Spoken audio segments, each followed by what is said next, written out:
I was 10 years old at a family get-together. I was standing next to my tall, thin, beautiful cousins. I was chunky, and everyone in the room knew it because there was a huge label on the back of my jeans that read Husky. Now, if you were in the 80s or 90s, you probably remember this. It was the clothing industry's polite way of saying they gave us fatties just a little extra room, but they were going to let everyone know about it too. The adults were talking, and my mom, without meaning any harm, she says one thing: my daughters will never be a size 4. It was one sentence, but it was like a dagger to my heart. I became super quiet. My shoulders dropped a little bit, and I left the room in total embarrassment. That day, my body just wasn't something I lived in. It was something I judged. And long before I struggled with food, I struggled with shame. Shame shaped how I dressed. Shame shaped how I showed up in a room full of people. Shame shaped how much space I believed I got to take up in the world.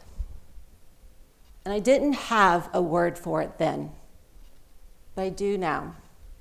That day in that room, I lost my dignity. Years later, as a mom, I watched my daughters come home from school. They saw themselves through the other kids. They compared themselves. They stood in front of the mirrors and they pinched all those areas. They even said things to themselves I had said to myself in those same mirrors. And that stopped me cold. Researchers have actually studied this moment. They put mothers and daughters in front of a mirror and they asked them to describe what they liked and disliked about their bodies.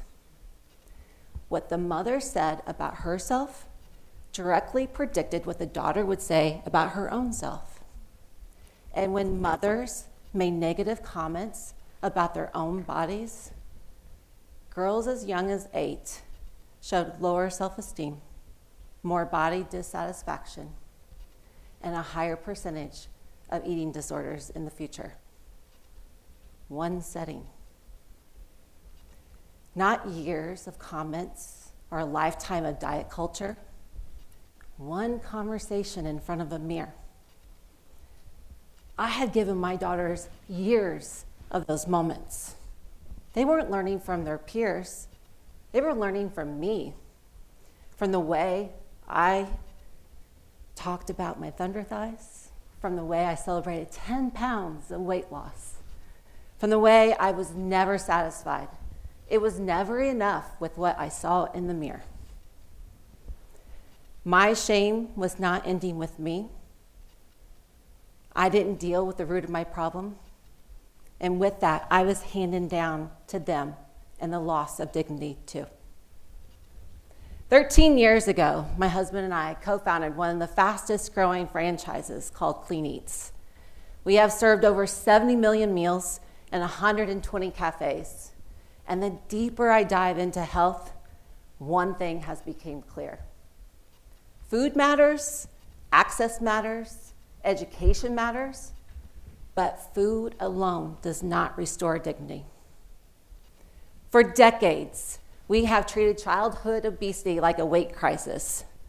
Eat less, move more, track calories, measure BMI. And yet, the numbers keep rising. Globally, 390 million children are currently overweight, including 160 million with obesity. That's 1 in 10 kids worldwide.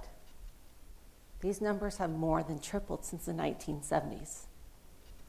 In fact, for the first time ever, more kids are living with childhood obesity than being underfed. We've tried everything except the thing that matters. Because here's the uncomfortable truth. We don't have a weight crisis. We have a dignity crisis. And the thing driving it isn't food, it's us. Think about what we've handed our kids. We've given them devices at the age of 6, 8, 10 years old with access to billions of edited, filtered, unattainable images of what a body is supposed to look like. When I was a kid, comparison ended when we went home. Today, it never stops. It lives in their back pocket with an 18-hour battery. We just didn't change what they eat. We changed how they see themselves in the mirror. We built a comparison culture, and we handed it right to them. And then we wonder why they hate themselves. Now, add to that what goes on in home. We talk about what we can and cannot eat. We stop moving for a split second, calling ourselves lazy. Who's ever happy with those selfies? Starting that diet on Monday. We say things like, let's be bad and eat dessert. We comment about other people's bodies like it's just a normal conversation. And they're always in the room. They're always listening. Every comment they hear about a body, whether it's theirs or someone else's, goes into what I call their invisible backpack. Not the kind with homework and snacks, the heavy kind. You're such a chunky monkey, a rock. Take it easy on those cookies, another rock. Don't stand like that. Makes your belly stick out, rock. By the time some kids enter middle school, they're just not carrying the weight on their body.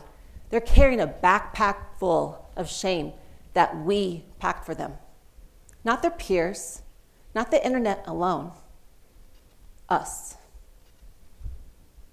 And I need you to hear something clearly today, because no child has ever been shamed into lifelong health. Not one. Shame might change behavior for a moment. They'll put back that extra cookie. But shame, not once, has ever created a healthy relationship with the body. So if we keep adding rocks to our kids' backpacks, we're not helping them. We're just stealing their dignity, and we don't even know we're doing it.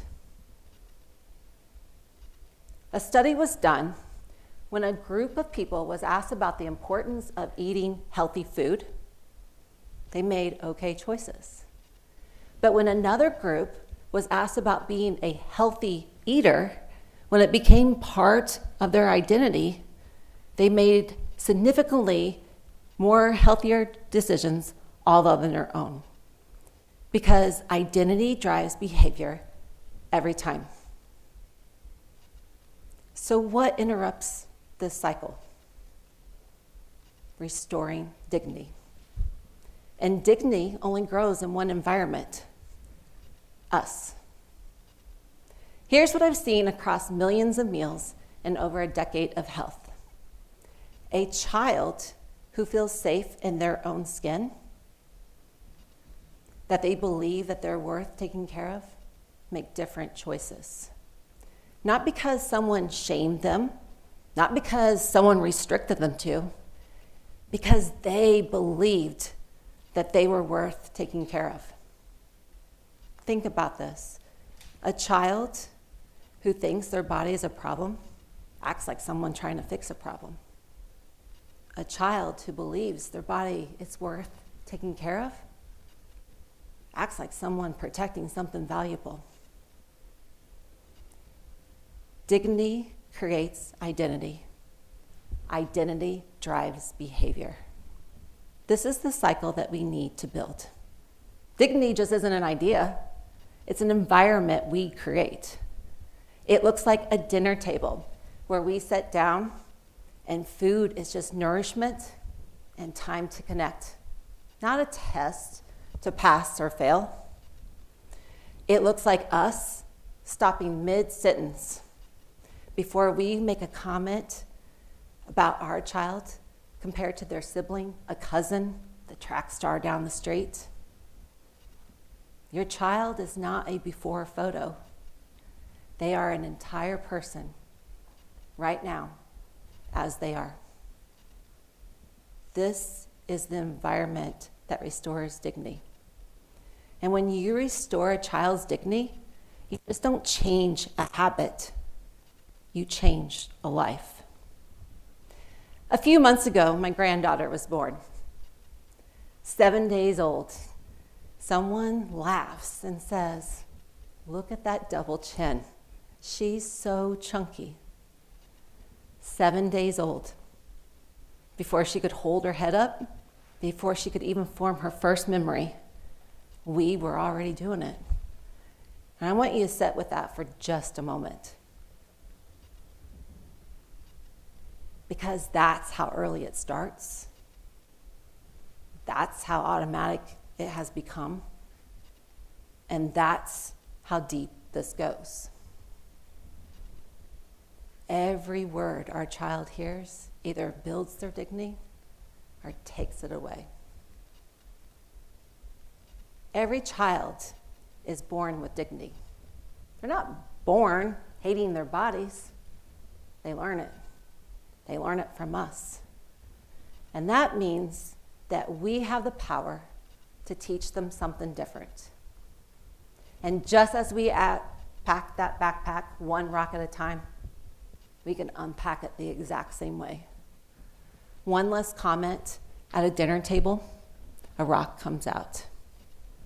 One moment you're in a mirror and you don't criticize your own body, a rock comes out.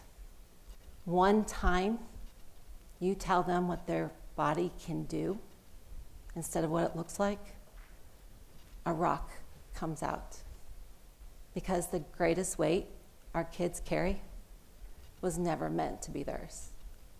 We gave it to them, and we can take it back.